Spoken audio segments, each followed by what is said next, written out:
Shalom semuanya, perkenalkan nama saya Naum Permatasari Simanung Khalid dari Prodi Manajemen Pendidikan Kristen semester 1 Grup B. Baik, di sini saya akan menjelaskan ada 6 soal dasar-dasar manajemen. Baik, soal yang pertama yaitu apakah yang dimaksud dengan manajemen sebagai sebuah seni dan ilmu? Baik, manajemen dapat dipahami sebagai ilmu sekaligus seni, yaitu sebagai ilmu manajemen memiliki dasar teori, konsep, prinsip, dan metode yang sistematis serta dapat dipelajari dan diajak. Manajemen berkembang melalui penelitian ilmiah yang menghasilkan teori-teori seperti perencanaan, pengorganisasian, pelaksanaan, dan pengawasan. Baik, manajemen sebagai seni dapat menuntut kemampuan praktis, kreativitas, entusias. Dan sedangkan manajemen sebagai ilmu yaitu dapat memberikan kerangka. Baik, soal yang kedua itu adalah bagaimana organisasi pendidikan seperti sekolah dapat beroperasi dengan baik. Sekolah dapat beroperasi dengan baik yaitu apabila seluruh unsur manajemen dijalankan secara terpadu dan berkesinambungan. Yaitu yang pertama, sekolah harus memiliki tujuan, visi dan misi yang jelas. Yang kedua, sekolah perlu menerapkan fungsi-fungsi manajemen secara efektif, yaitu seperti perencanaan, pengorganisasian, pelaksanaan, dan pengawasan.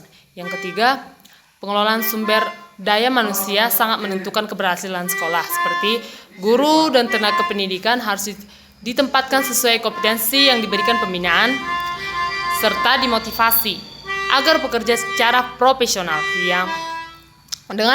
Dengan manajemen yang baik, sekolah dapat menciptakan lingkungan belajar yang kondusif dan meningkatkan pendidikan. Baik, soal yang ketiga yaitu jelaskan perbedaan manajemen pendidikan dan manajemen pendidikan Kristen. Baik, manajemen pendidikan secara umum berfokus pada pengelolaan lembaga pendidikan untuk mencapai tujuan pendidikan nasional melalui prinsip efisiensi, efektivitas, dan profesionalisme. Sementara manajemen pendidikan Kristen tidak hanya berorientasi pada pencapaian tujuan akademik, tapi juga pada nilai-nilai iman Kristen. Manajemen pendidikan Kristen berlandaskan pada Alkitab dan memandang pendidikan sebagai pelayanan kepada Tuhan. Tujuan akhirnya bukan hanya mencetak peserta didik yang cerdas secara intelektual, tetapi bertumbuh dalam karakter Kristiani, iman, dan moral. Yang keempat, jelaskan implementasi 14 prinsip manajemen Henry Fayol di sekolah. 14 prinsip manajemen Henry Fayol dapat diimplementasikan dalam konteks sekolah sebagai berikut. Yang pertama, bagian kerja. Guru dan staf memiliki tugas sesuai bidangnya. Yang kedua, wewenang dan tanggung jawab. Kepala sekolah memiliki wewenang yang seimbang dengan tanggung jawabnya. Yang ketiga, disiplin. Tata tertib sekolah ditegakkan secara konsisten. Yang keempat, kesatuan perintah. Guru menerima instruksi dari satu atasan langsung. Yang kelima, kesatuan arah, yaitu semua program sekolah mengarahkan pada misi dan misi sekolah. Yang keenam, kepentingan umum di atas kepentingan pribadi. Yang ketujuh, pemberian imbalan yang adil. Guru dan staf mendapatkan penghargaan sesuai kinerjanya.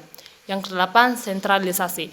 Keputusan strategi diambil oleh pimpinan sekolah. Yang kesembilan, rantai skalar, yaitu struktur organisasi sekolah jelas dan berjenjangan. Yang kesepuluh, ketertiban, yaitu penetapan orang dan sarana sesuai kebutuhan. Yang ke-11, keadilan.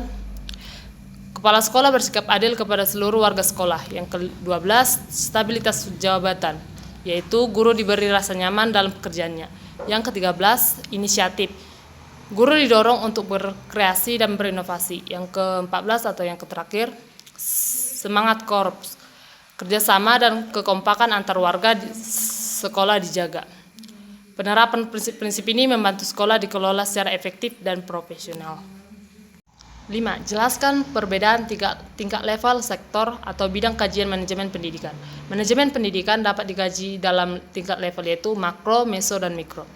Level makro berkaitan dengan kebijakan pendidikan nasional seperti peraturan pemerintah, kurikulum nasional, dan sistem pendidikan secara keseluruhan. Yang kedua, level meso mencakup pengelolaan pendidikan pada tingkat daerah atau lembaga seperti dinas pendidikan dan yayasan pendidikan. Fokusnya adalah penerjemahan kebijakan nasional ke dalam program institusional. Yang ketiga, Level mikro berfokus pada pengelolaan satuan pendidikan seperti sekolah dan kelas. Di sini, manajemen menyentuh langsung proses pembelajaran, hubungan guru dan siswa, serta iklim sekolah. Ketiga level ini sangat berkaitan dan mendukung satu sama lain. Baik, yang terakhir atau nomor 6 yaitu jelaskan model manajemen pendidikan dan model kepemimpinan yang berkaitan dengan setiap model tersebut. Beberapa model manajemen pendidikan antara lain yang pertama, model birokratis yang menekankan aturan dan struktur formal. Model ini berkaitan dengan kepemimpinan otoriter atau administratif. Yang kedua, model demokratif yang menekankan partisipasi dan musyawarah. Model ini sejalan dengan kepemimpinan demokratis.